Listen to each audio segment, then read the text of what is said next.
भारत में कई प्रोडक्ट्स के दाम बढ़ रहे हैं। महिलाओं के मेकअप का सामान महंगा हो रहा है, भोजनालयों में मिलने वाली थाली महंगी हो रही है, पैरासीटामोल की दवा महंगी हो रही है, सिलेंडर पहले ही महंगा हो चुका है, प्रीमियम पेट्रोल के दाम फिर से बढ़ गए और इस महंगाई की मार का असर भारत के घर घर में दिखाई दे रहा है। वो कैसे, समझा देते। भोपाल के शंकर होटल ने अपनी हर थाली पर 20 रुपए बढ़ा दिए। क्यों बढ़ाए हैं? क्योंकि एक तो कमर्शियल गैस सिलेंडर की सप्लाई कम है और दूसरा सिलेंडर के दाम बढ़ गए। मध्य प्रदेश में एक कमर्शियल गैस सिलेंडर 2200 रुपए में मिल रहा है और कुछ लोग तो ब्लैक में भी बेच रहे हैं और इन होटल वालों की मजबूरी में 4000 रुपए में सिलेंडर खरीदना पड़ रहा है।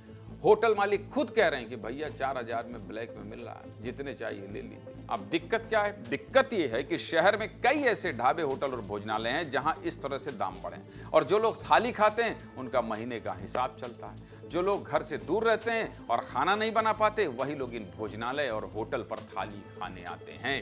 अब एक दिन का 20 रुपए बढ़ेगा तो महीने का सीधा सीधा 600 रुपए बढ़ जाएगा। अगर 2 टाइम थाली खा लिए तो महीने का 1200 रुपए का खर्चा बढ़ जाएगा और 1200 रुपए थोड़ा मोड़ा नहीं होता, बहुत होता है। दुनिया में सबसे ज्यादा दवाई अगर कहीं बनती है तो कहाँ बनती है? भारत में बनती है। लेकिन दवाई बनाने के लिए जो कच्चा माल चाहिए होता है उसका 70 से 80% हिस्सा भारत चीन से खरीदता है। दवाई बनाने के लिए केमिकल लगता है, पेट्रोलियम लगता है, पैकेजिंग के लिए प्लास्टिक लगती है और ये सब किससे बनते हैं? तेल और गैस से बनते हैं, जिसकी पहले से कमी है और इसलिए दवाइयों के कच्चे माल की कीमत दोगुनी हो चुकी है।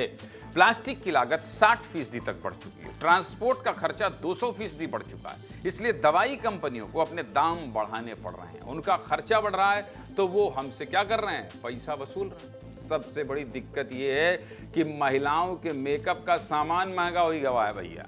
लिपस्टिक और ब्यूटी क्रीम महंगी हो गई है। जो प्रोडक्ट पहले बाजार में रुपए में आता था वो 1200 का हो गया है। समझ रहे हैं? और ये सब भी कच्चे माल में कमी और ट्रांसपोर्ट महंगा होने से हुआ है। खाना भी महंगा, दवाई भी महंगी और अब मेकअप का सामान भी महंगा। और इसी समस्या को देखते हुए भारत सरकार ने एक बड़ा फैसला लिया। वित्त मंत्रालय ने 40 उत्पादों से कस्टम ड्यूटी हटा दिया है। कस्टम ड्यूटी मतलब जब आप किसी दूसरे देश से जो सामान खरीदते हैं तो भारत सरकार उस पर एक टैक्स लेती है, जिसे सीमा शुल्क या कस्टम ड्यूटी कहते हैं। लेकिन भारत सरकार ने यह ऐलान किया है कि अब वो 2 अप्रैल से 30 जून तक 40 उत्पादों पर कस्टम ड्यूटी नहीं लेगी। इन उत्पादों में केमिकल, प्लास्टिक, पेंट, फार्मास्यूटिकल और पॉलीमर भी शामिल है और इस फैसले का सीधा फायदा प्लास्टिक, उर्वरक और फार्मा कंपनियों को होगा और ये सब इसलिए किया गया है जिससे महंगाई नियंत्रण में रहे।